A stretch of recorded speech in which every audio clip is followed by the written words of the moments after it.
All right, let's dive into something that's absolutely key for anyone who communicates in English. We're talking about those unwritten rules, the little things that make the difference between a simple request and a truly influential one. So, have you ever been in a conversation and you just get that nagging feeling, that little voice in your head going, "Wait, did that sound rude?" It's a super common worry, especially when you're just trying to be clear and get to the point. And look, the answer isn't just throwing please and thank you into every sentence, though, that definitely helps. The real secret, the technique that native speakers use all the time without even thinking about it, is something called speech softening. This is the key to sounding not just polite, but way more collaborative and effective. So what's really going on here? Well, it all starts with what we can call the politeness principle, and it's all about one big shift, moving away from commands and toward collaboration. This brings us right to our main idea, speech softening.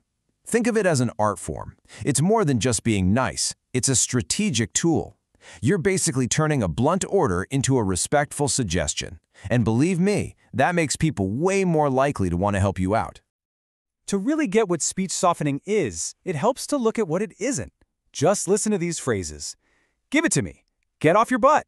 Hurry up. Yikes, right? They sound so harsh, so demanding. This is exactly the kind of language that speech softening helps us avoid.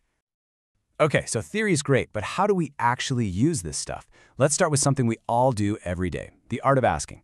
Let's see how to make requests that are both polite and actually get results. Just look at the difference here. Give me that report is a straight-up order. But could you possibly send me that report when you get a chance? See how different that feels? This version shows you respect their time, it gives them a sense of choice, and it frames the whole thing as a team effort. I mean, which one would you respond better to? So how do you pull this off? It really comes down to three pretty simple tricks. First, start using modal verbs like could or would. Second, here's a subtle one that native speakers use a lot. Use the past tense, like I was wondering if. It just feels less urgent and less demanding. And third, try to make it a team effort. Using let's instantly turns your command into a shared goal. And here are a few more powerful phrases you can add to your toolkit. Would you be so kind as to is definitely very formal and polite. But check out the last two. Starting with something like, I understand if you're busy, but shows so much respect for the other person's time right from the get-go. All right, next up, one of the hardest situations for anyone, saying no nicely. How in the world do you turn down a request without messing up a relationship? No, I can't. It's like hitting a brick wall. The conversation just stops. But the softened version? I'd love to, but I've already made plans. Maybe next time? This is so much better. It shows you appreciate the offer, you give a quick reason, and you leave the door open for the future. You're rejecting the request, not the person.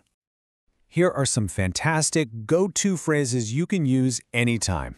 I'd love to, but is a great friendly default. For something more formal, maybe in a work email, unfortunately, I'm unable to, is perfect. And offering an alternative like, how about another time? That's a really powerful way to keep that connection strong. This whole idea really comes together in a simple 4-step process for a graceful no. First, just be honest. You don't need to make up some crazy story. Second, show gratitude. Always thank them for thinking of you. Third, and this is important, keep it brief. A long, complicated excuse can actually sound less genuine. And finally, if you can, offer an alternative. Okay, let's shift gears and look at gentle suggestions. How can you guide someone's actions without coming across as bossy? The big idea here is simple, but it's so powerful. In English, suggesting what to do is almost always better than ordering it. It empowers the other person, it makes them feel included in the decision, and it just works better. Now, the phrase you pick really depends on the situation. We better not is perfect for informal, friendly advice between pals. It's best not to sounds a bit more formal, a little more like expert advice. And feel free to is just such a wonderful, welcoming phrase. It makes people feel comfortable, like you're telling a guest to make themselves at home. So let's tie all of this together into your personal influence toolkit, because at the end of the day, these techniques aren't just about being polite, they're about becoming a much more effective and persuasive communicator. And you know what? Everything we've covered today can really be boiled down to just 3 core principles. Just 3 pillars for becoming a way more effective and influential communicator in English. And here they are. First, always acknowledge their time.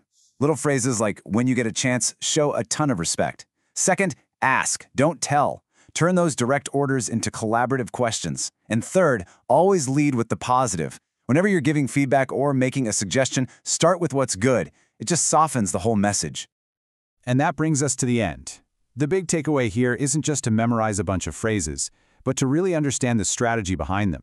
So I'll leave you with this to think about. How are you going to use this idea of strategic politeness to become more effective in your own life?